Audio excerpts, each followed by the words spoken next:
Saia na frente da sua concorrência com um curso completo que te ensinará a bombar suas redes sociais e sua marca de maneira simples e prática, mesmo que não tenha nenhuma experiência com design. Não perca essa oportunidade e venha se atualizar com a gente. Faça logo sua inscrição. Então, primeira parte aí, segunda parte aqui. O que faz o pesquisador pós-moderno? Levei as toalhas em papel de onde eu tinha feito a anotação. Isso tem um valor extraordinário, né? Onde você anotou? Anotei na toalha de papel e leva e mostra, né, a anotação. Por quê? Porque no final das contas, o que te veio à cabeça fazer é tão importante quanto o resultado final da pesquisa, ou mais importante. Bom, sobre esse ponto que você citou do super-homem, de Nietzsche, eu tinha até anotado um trecho aqui, onde ele afirma que tudo que eleva o indivíduo acima do rebanho e provoca medo ao próximo passa daí por diante a ser chamado de mal. E você disse, se esse cara não está interessado com as regras. Ah não, arte se faz assim, literatura é assim, assado, capítulo, não sei o quê. Ele não quer saber disso, ele simplesmente vai lá e faz, guiado pela sua vontade. Né? Simplesmente é um cara ativo, ele tem muita força ativa. E o Nietzsche colocava duas forças que animam os homens. As ativas, esse cara guiado, por exemplo, a um empreendedor, que quer ganhar muito dinheiro. Aí ele ganha dinheiro, ele quer ganhar mais dinheiro, mais dinheiro, mais dinheiro. E tem as reativas, que são pessoas tentando tolir essas forças ativas. E o Nietzsche colocava, e você citou o direito, acho que é um exemplo interessante, que no final, quem governa o mundo são os reativos. Porque eles criam as regras. Talvez até por isso não se comente de Nietzsche numa faculdade de direito. Geralmente, né, existem várias por aí. Porque ele era um cara que era contra essas regras, e lá você tem uma série de regras impostas, toda uma jurisprudência, aquela pirâmide de Kelsen, etc. Então, como que é esse raciocínio do Nietzsche que diz que, olha, ele é um filósofo que louva a força, ele quer que surja aquele homem além do seu tempo, além do bem e do mal. No entanto, ele fala, isso aqui é difícil porque o mundo é comandado pelos reativos. Como é que funciona? Bom, penso eu, né, que é um pouco mais complicado, porque não há uma categoria assim, humanos ativos e humanos reativos. Temos cada um de nós momentos em que se manifestam forças ativas e momentos em que se manifestam forças reativas. É claro que haverá preponderâncias, primazias. Haverá quem haja reativamente quase o tempo inteiro. E Nietzsche destaca fazeres onde a reatividade é muito importante, como a burocracia, como a ciência.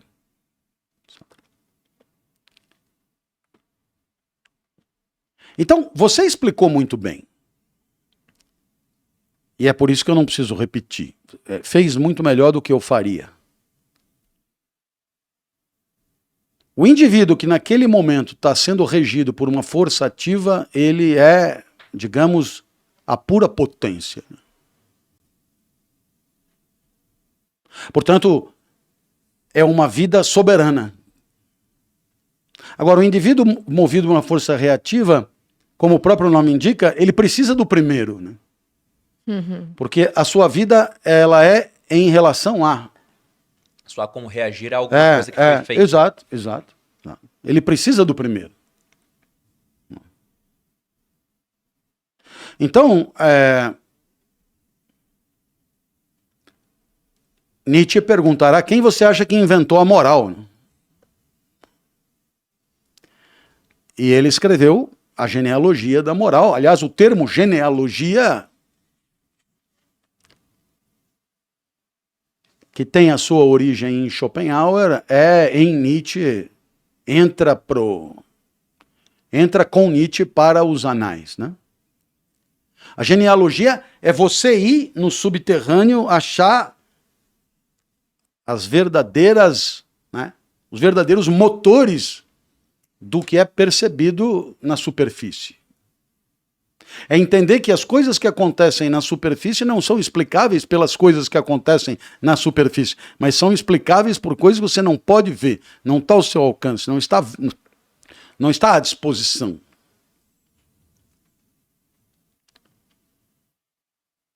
Então, onde está a genealogia da moral? A moral está em todo lugar, pessoas condenando outras, pessoas se privando disso ou daquilo. A moral está em todo lugar, nas consciências. A primeira razão seria dizer, a moral confere dignidade, ou então a moral permite a convivência, ou então a moral... Isso seria uma explicação nada genealógica. É explicar a epiderme pela epiderme. Então Nietzsche dirá que quem inventou a moral são aqueles movidos por forças reativas. E como todo aquele que é movido por forças reativas está a fim de azedar a trajetória do ativo. É botar uma pedra, é encher o saco, né? Eu me lembro do Schumacher, ele ganhava, aí vinha...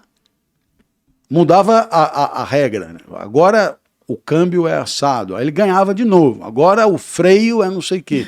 Aí ele mudava de novo. Quer dizer, tem o sindicato dos caras pensando um jeito de fazer ele perder. De fazer ele perder. Quer dizer, então, claramente, você tem um Schumacher tendencialmente movido por forças ativas, sua vontade e potência, e tem os outros que só vivem para derrotá-lo. Só vivem para... amordaçá-lo, só vivem para, né, uma vida, portanto, de segunda mão, né, uma vida reativa. Uma vida reativa. Você sabe que na política também tem muito isso, né? Você tem forças políticas com seus líderes. E você tem muita gente que passa a vida detestando o líder do grupo contrário e vive assim, reativamente, buscando argumentos para... dizer, imagina, se morre o cara, é um desespero, né? Porque a minha vida é criticá-lo. Ele morreu. Dizer, agora ficou meio sem graça, né?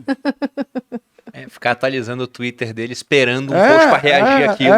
Claro. Dizer, é um grande problema. É o hater, né? Eu me lembro... É o hater. O hater é um... Um reativo. É um reativo clássico. Claro. E eu me lembro que eu dava aula, né? E eu falo alto. Agora nem tanto. Outro dia eu fui até dar uma palestra... E o meu cliente disse, gostei, muita energia. Aí ele parou e disse, quando o senhor era mais jovem, o senhor tinha mais energia. Sacanagem. Isso vale para você, mas pode ter certeza, não há dúvida que vale para mim. Mas aonde está a graça? É que ele estava avaliando o desempenho, comparando fora da vida com o que... E eu disse, não, mas o importante, tanto lá quanto cá, eu dei tudo, né? Então, no final das contas, os desempenhos se equivalem. Agora, vamos pegar uma regra como a monogamia, né? Um homem para uma mulher e uma mulher para um homem.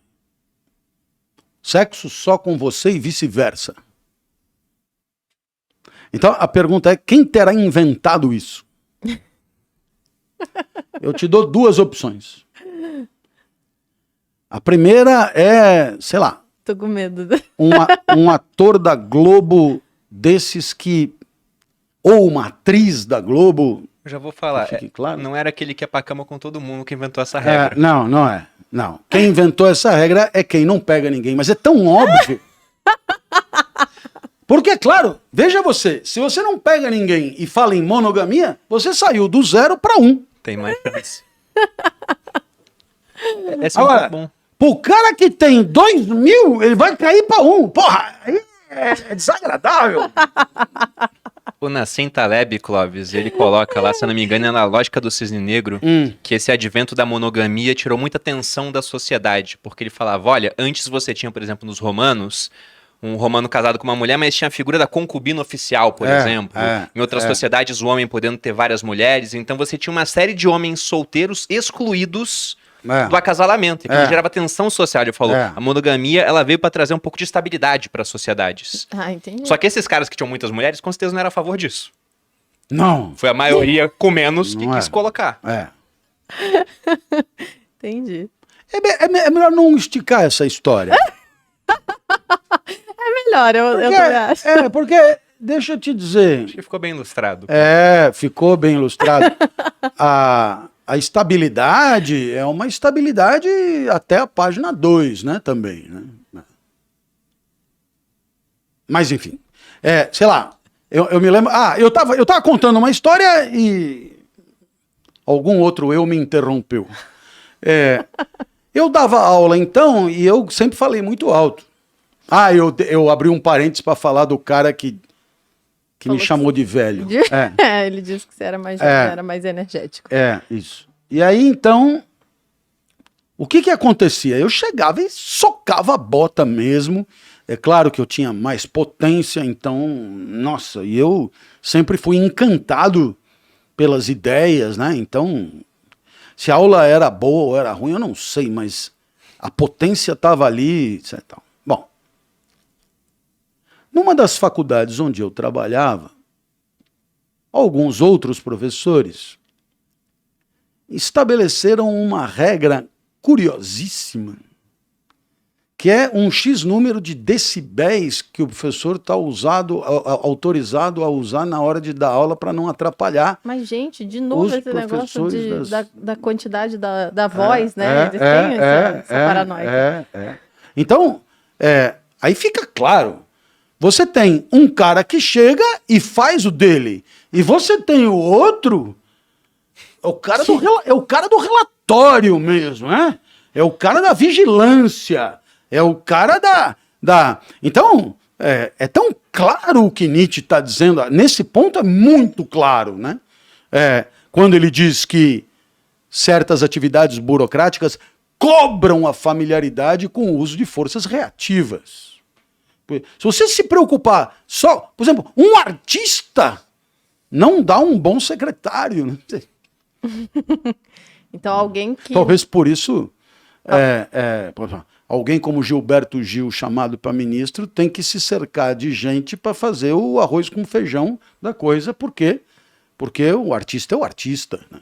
O artista é o artista. Aliás, no caso em questão, genial artista, estupendo artista.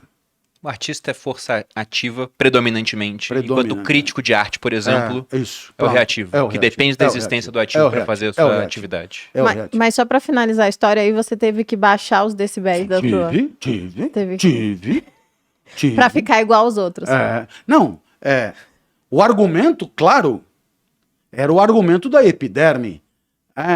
Os gritos estão afetando me atrapalhando aqui, aí... Eu cheguei a fazer o teste. Grita lá que eu vou ficar aqui. Assim, claro, ouve-se, né? O cara chegou a me sugerir que a voz vinha pelo cano do... Bom, então, tá tudo certo, né? Mas o que aconteceria com outro ativo? Manifestaria sua potência também e tal, e vamos para a briga, e vamos para... Né? Mas não é o que acontece. Por isso Nietzsche terá dito, é preciso proteger os fortes dos fracos. E aí chegamos no nosso ponto. Por quê? Porque é muito fácil entender por que o cara que é regido por força reativa, ele consegue se juntar. Porque o propósito é o mesmo. O propósito é único. É derrubar o outro. Isso também explica por que o cara que é regido por forças ativas não consegue se juntar. Por quê? Porque, é claro, a vontade de potência dele é a dele. Não tem como fazer gangue, grupelho, né? É a dele. Ele é... Então, o que que acontece? É muito comum você assistir a uma reunião de reativos em volta da máquina de café, detonando alguém em exuberância artística e solitária. Muito comum. Muito comum. Agora, segundo Nietzsche, justamente pelo fato de ser um grupo, acabará tendendo a triunfar. E nesse caso, o mundo seria, de modo geral, governado por indivíduos regidos por forças reativas. Mas que, paradoxalmente, só reagem por conta de artistas regidos por forças ativas. Então, é uma coisa curiosa. Quer dizer, o cara que governa, ele precisa do governado para poder reagir e exercer, assim, o seu domínio, digamos assim.